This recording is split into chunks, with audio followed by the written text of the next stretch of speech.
కానీ అన్ఫార్చునేట్గా అది ప్రాక్టికల్స్కు మారదన్నమాట. అంటే ఎటువంటి థియరీ? ఆర్టిఫిషియల్ ఇంటెలిజెన్స్ ద్వారా అసలు పండు మీద పురుగు ఎక్కడుంటుందో చూసి, కెమెరాతో చూసి, ఆ తర్వాత ఆ పురుగును ఆ పండు మీద ఆ మాత్రమే మందు కొట్టి, ఇవన్నీ థియరీ బాగానే ఉంటుంది. అక్కడ ప్రాక్టికల్గా అసలు పండించిన పంట పరిస్థితి ఏమంటే అది ఉండదు, ఇది ఉంటుంది అన్నమాట. ఏది ఏమైనా రిజల్ట్స్ ఆయన చెప్పినారు కాబట్టి దాన్ని ఒక్కసారి మేము కూడా స్టడీ చేయడం జరిగింది. స్టడీ చేస్తే దాంట్లో నంబర్ 1 ఆయన ఏమంటున్నారు, స్థూల ఉత్పత్తి తన పీరియడ్లో 2014-15 బ్రహ్మాండమైన పరిపాలన జరిగింది కాబట్టి 13.5% యావరేజ్గా పెరిగింది. 2019-20 ఆయనంత గొప్ప పరిపాలన చేత కాలేదు కాబట్టి మాకు 12.02 మాత్రమే పెరిగింది అని.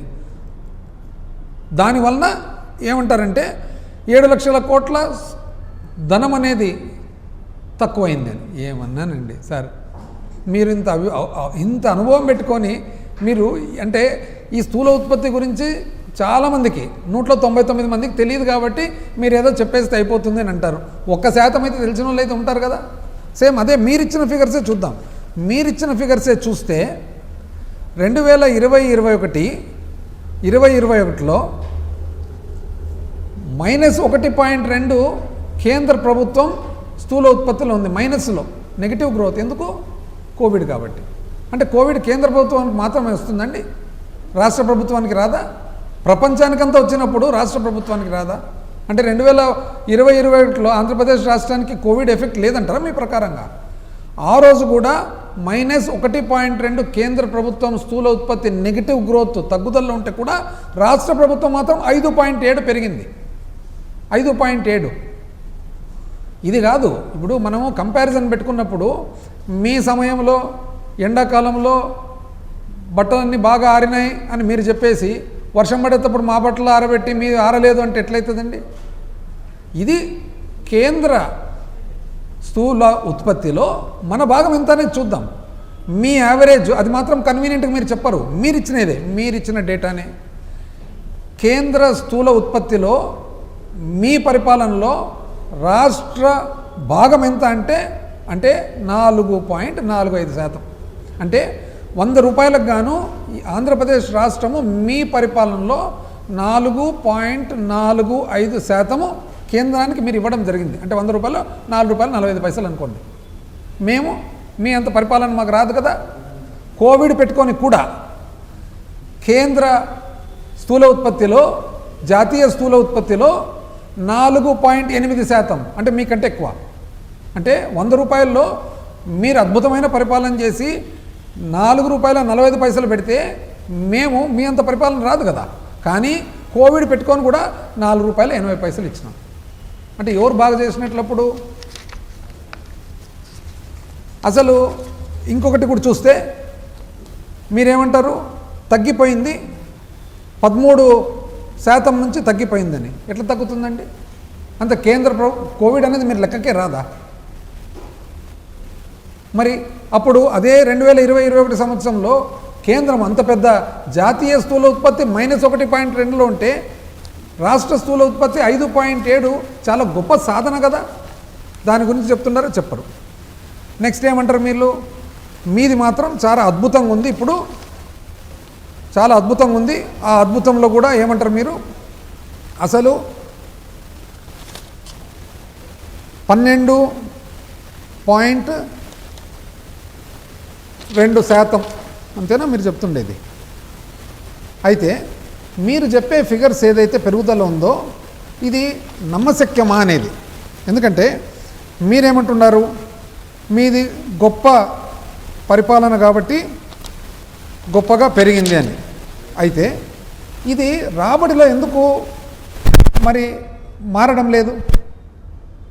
మీరేమంటున్నారు అంటే ఎక్కడైతే ధనవంతులు కానీ ఆదాయం మాత్రం లేదు అని అంటున్నారు అన్నమాట. ఇప్పుడు మీరు ఒకసారి చూడండి, 2019-24 మధ్యలో చూసినట్లయితే రాష్ట్ర స్థూల ఉత్పత్తి ఎట్లా పెరిగింది? 10.7% పెరిగింది, 9.7% పెరిగింది. కానీ అదేవిధంగా ఆదాయం ఎంత పెరిగింది? 10.7%, అంటే టాలీ అయిపోతుంది. కానీ మీరు చెప్పే ప్రకారం అయితే ఒకవేళ 12.0% నిజంగా గిన మీది పెరిగింటే మీ ఆదాయం ఎందుకు ఓన్లీ 3% మాత్రమే పెరుగుతుంది? ఇప్పుడు కేంద్రాన్ని చూస్తే పోనీ మాది చూద్దాం, మా 5 సంవత్సరాలు చూద్దాం. ఏది 2018, 19 నుంచి 23, 24 వరకు చూసినట్లయితే అప్పుడు స్థూల ఉత్పత్తితో పాటు ఒకవేళ ఆదాయము గమనించినట్లయితే పెరుగుదల మరి అప్పుడు 10.2% మాది స్థూల ఉత్పత్తి పెరిగింది, ఆదాయం కూడా మాది 9.8% పెరిగింది. అదే సమయంలో జాతీయ స్థూల ఉత్పత్తి చూస్తే 10.7% వాళ్ళది పెరిగింది, 9.7% ఆదాయం పెరిగింది. కానీ మీది మాత్రము 12% స్థూల ఉత్పత్తి పెరుగుతుందంట, కానీ 3% మాత్రము ఆదాయం పెరుగుతుందంట. ఎట్లా అండి ఇది టాలీ అయ్యేది? అంటే మీరు చెప్పేదేమి, ధనమేమో వస్తుంది, మీరు ధనికులైనారు, కానీ ఆదాయం మాత్రం లేదు. అదేవిధంగా చూసినట్లయితే పోనీ మీరు ఫస్ట్ 6 నెలలు అన్నారు కదా, 2025, 26, అది కూడా చూద్దాం పోలిక. 2023, 24 నుంచి పోల్చితే 2025, 26 పోలిస్తే ఫస్ట్ 6 నెలలు పోల్చినట్లయితే ఎంతండి మీరు చెప్పేది? 10.9 మీది పెరుగుదల అని అంటున్నారు. అదేవిధంగా 2024, 25 చూస్తే 9.9 అని మీరు అంటున్నారు. కానీ మీ ఆదాయం ఎంతండి పెరిగినది? -2.8 సేల్స్ ట్యాక్స్లో, ఓన్లీ 4.3 మాత్రము జిఎస్టీలో. ఓవరాల్గా చూసినట్లయితే ఓన్లీ 2.5, అంటే 11% స్థూల ఉత్పత్తి పెరుగుతుందంట, కానీ ఓన్లీ 2.5% మాత్రమే ఆదాయం పెరుగుతుందంట. ఇదే సేమ్ జాతీయ స్థూల ఉత్పత్తి చూద్దాం. జాతీయ స్థూల ఉత్పత్తి చూసినట్లయితే కేంద్రం ఇచ్చిన రిజల్ట్స్ ప్రకారం 8.8% వాళ్ళది స్థూల ఉత్పత్తి పెరిగింది, వాళ్ళ ఆదాయం ఎంత పెరిగింది? 7.3 పెరిగింది. అంటే కేంద్రానిది 6 నెలలదే టాలీ అవుతుంది, కేంద్రానిది మాతో టాలీ అవుతుంది, కేంద్రానిది సంవత్సరంది టాలీ అవుతుంది, మీది మాత్రం ఎక్కడ టాలీ కాదు. కానీ మీది మాత్రం అద్భుతమైన పరిపాలన, అద్భుతమైన స్థూల ఉత్పత్తి. అసలు ఈ ధనానికి ఆదాయానికి పొంతన లేకుండా మీరు ఎట్లా చెప్తున్నారు అనేది మాత్రము చాలా ఆశ్చర్యం. ఎందుకు చెప్పగలుగుతున్నారు ఇదంటే, మీరు స్థూల ఉత్పత్తి ఫిగర్స్ ఏవైతే ఇస్తున్నారో ఈ 3 నెలలు అనేది నిజం చెప్పారంటే దాని పెద్ద అది లెక్కచారం వేసేదానికి రాదు. ఈరోజు ఏదన్నా కానీ స్థూల ఉత్పత్తి ఎస్టిమేట్స్ ఇస్తే అది కరెక్టా కాదనేది 3 సంవత్సరాల తర్వాత తెలుస్తుంది. ఫస్ట్ అడ్వాన్స్ ఎస్టిమేట్స్, ఆ తర్వాత ఫస్ట్ రివైజ్డ్ ఎస్టిమేట్స్, ఆ తర్వాత సెకండ్ రివైజ్డ్ ఎస్టిమేట్స్, ఆ తర్వాత థర్డ్ రివైజ్డ్ ఎస్టిమేట్స్, ఫైనల్గా అకౌంట్స్. మీరేమి ఇప్పుడు ఏదో ఒకటి చెప్పేస్తే కానీ అయిపోయిందిలే అని చెప్పి మీరు అనుకుంటూ ఉన్నారు, అంతే. మాకైతే అంతే అర్థమవుతుంది. అసలు 7 లక్షలు ఏంది, తగ్గడం ఏంది? దాని తర్వాత ఇంకోటి ఏమన్నారండి, తలసరి ఆదాయం తగ్గింది అన్నారు. దాన్ని కూడా చెప్పినారు మీరు, తలసరి ఆదాయం తగ్గిందని. మళ్ళీ తలసరి ఆదాయం తగ్గినట్లయితే దానికి ఏమంటున్నారు మీరు? తలసరి ఆదాయానికి మీ ప్రకారంగా 13.2% తలసరి ఆదాయం మీ 2014, 19లో పెరిగింది, మాది మాత్రం 19, 24లో 9.1 పెరిగింది. కాబట్టి ఇంత ఆదాయం ఇంకా మిస్ అయింది. ఇదేనండి మీరు చెప్పేది కరెక్ట్? అది కూడా చూద్దాం. ఎప్పుడు కూడా సింగిల్గా చూడొద్దండి. అదే సమయంలో తలసరి ఆదాయం మీరు చెప్పేటప్పుడు కన్వీనియంట్గా ఇది ఎందుకు మర్చిపోతున్నారు? జాతీయ స్థాయిలో కేంద్రము -3.9, అంటే 3.9 తలసరి ఆదాయం తగ్గితే మాది 4.8 పెరిగింది. అదెందుకు చెప్పడం లేదు మీరు? పోనీ ఎట్లొద్దులేండి, టోటల్గా దేశం మీద చూసుకుందాం. దేశం మీద చూసినట్లయితే 2013, 14 నుంచి చూసినట్లయితే 2013, 14లో ఆంధ్రప్రదేశ్ రాష్ట్రము ఏ స్థాయిలో ఉన్నింది? 18వ స్థాయిలో ఉన్నింది. అంటే భారతదేశంలో 18వ స్థానంలో ఉన్నిందనమాట. ఎక్కడ? ఢిల్లీ, గోవా, చండీగఢ్, సిక్కిం, పూజ అన్నీ చెప్పుకుంటూ ఫైనల్గా మహారాష్ట్ర, కేరళ, కర్ణాటక, తమిళనాడు, హిమాచల్ అన్ని పోను ఆంధ్రప్రదేశ్ 18వ స్థానంలో ఉన్నింది. 18 స్థానంలో ఎప్పటి వరకు ఉన్నింది? మీరు పరిపాలన చేసినంతసేపు 18 స్థానంలో ఉన్నింది.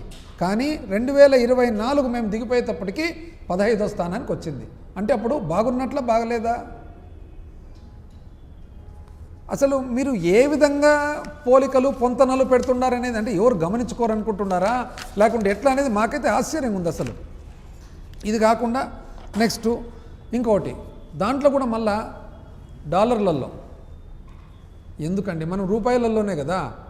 అంటే మీరు ఎందుకు, అది కూడా వ్యూహాత్మకమే, ఎందుకు డాలర్లలో మాట్లాడతారంటే పబ్లిక్ ఎవరన్నా చూస్తే కానీ చాలా ముందు చూపు ఉంది, అందుకని డాలర్లు అని. సార్ ఎవరు అంత అమాయకులు ఎవరు లేరు సార్. మనమంతా డాలర్లలో కాదు, మనం రూపాయలలో కాదు ట్రాన్సాక్షన్ చేస్తుండేది, రూపాయలే మాట్లాడుకుందాం. దానివల్ల ఉపయోగం ఏమి, లాభం ఏమి? అప్పు ఏమన్నారంటే ఎంత అన్యాయంగా చెప్తారు. మళ్ళీ 10 లక్షల కోట్ల అప్పు, కరెక్టేనండి? 10 లక్షల కోట్ల అప్పు ఎట్లా చెప్పగలుగుతున్నాండి మీరు? అంటే ఆర్బీఐ తప్పు చెప్తుంది, కంట్రోలర్ అండ్ ఆడిటర్ జనరల్ తప్పు చెప్తున్నాడు, మొత్తం మీరు ప్రవేశపెట్టిన అసెంబ్లీలో అకౌంట్స్ తప్పు చెప్తున్నాయి, మేము తప్పు చెప్తున్నాము, మీరు మాత్రం కరెక్ట్గా చెప్తారు. ఆర్బీఐ తప్పు, సిఏజీ తప్పు, అసెంబ్లీ తప్పు, లెక్కలు తప్పు, అందరూ తప్పు, మేము తప్పు, మీరు మాత్రం కరెక్ట్. ఎవరండి అప్పులు చేస్తుండేది? మీరు ఇట్లా చిట్టా తీస్తే మేము చెప్పాల్సి వస్తుంది, మళ్ళీ మీకు కోపం. చెప్పు, ఇది నిజం కాదండి. మీరు 1.5 సంవత్సరంలోనే ఇంచుమించు 2,66,175 కోట్లు అప్పు చేసిండేది వాస్తవం కదా.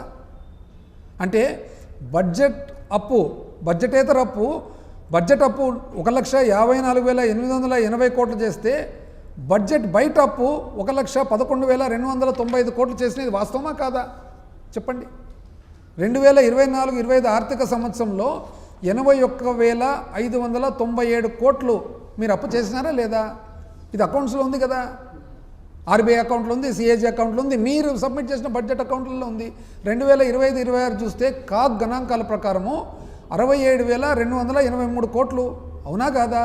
నవంబర్ 4వ తేదీ 3,000 కోట్లు, అవునా కాదా? డిసెంబర్ మొన్న 2వ తేదీ 3,000 కోట్లు, అవునా కాదా? మొత్తం అంతా కలిసి 1,54,880 కోట్లు, నిజమా కాదా?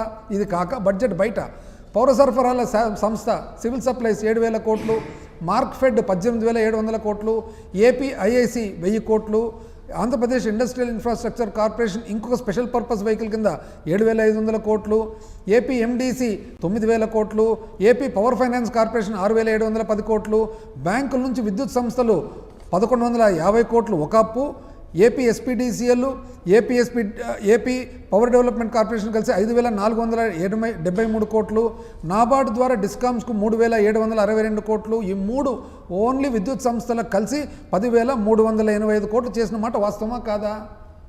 జలజీవన్ మిషన్ 10,000 కోట్లు.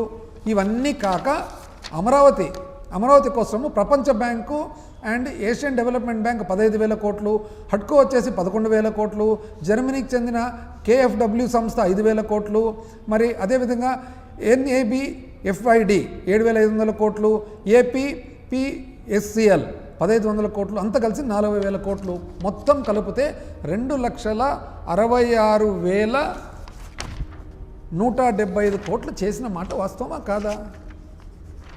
మీరా అండి అప్పుల గురించి మాట్లాడుతున్నారు. మళ్ళీ మాతో ఏం పోలిక? దాన్ని పోలిక చేస్తే నిజం చెప్పాలంటే ఇప్పుడు కూడా మళ్ళీ 10 లక్షల కోట్లు అంటారు. ఇంత అన్యాయం అండి, ఎట్లా అనగలుగుతున్నారని? మీ స్థాయిలో ఒక ముఖ్యమంత్రి స్థానంలో ఎట్లా చెప్పగలుగుతున్నారు? అది అసెంబ్లీలో మీరు ప్రవేశపెట్టిన లెక్కలు కాదా ఇవన్నీ? అంటే ఇవన్నీ దాపెట్టుకోవచ్చునా? మీకు తెలియకుండా నాకు తెలియకుండా మీరేమైనా అప్పులు చేయొచ్చునా? ఎంత ఉన్నిందండి? మీరు ప్రవేశపెట్టిన లెక్కల ప్రకారమే ఎంత ఉన్నింది? మేము దిగిపోయేటప్పటికి రాష్ట్ర అప్పు టోటల్గా 7,21,918 కోట్లు, అంటే 7,22,000 కోట్లు అనుకుందాం. మాకు మీరు దిగిపోయేటప్పటికి ఉన్న అప్పు 3,90,247, అంటే 3,90,250 కోట్లు అనుకుందాం. అంటే మీరు దిగిపోయేటప్పటికి అప్పు కూడా మేమే చేస్తామే. ఈ లెక్క ప్రకారము మా పీరియడ్లో చేసిన అప్పు ఎంత? 3,32,000 కోట్లు. 3,32,000 కోట్లు మేము 5 సంవత్సరాలు చేస్తే మీరు 2,66,000 కోట్లు 1.5 సంవత్సరం చేసి మళ్ళీ మీరు మా అప్పుల గురించి చెప్తారు.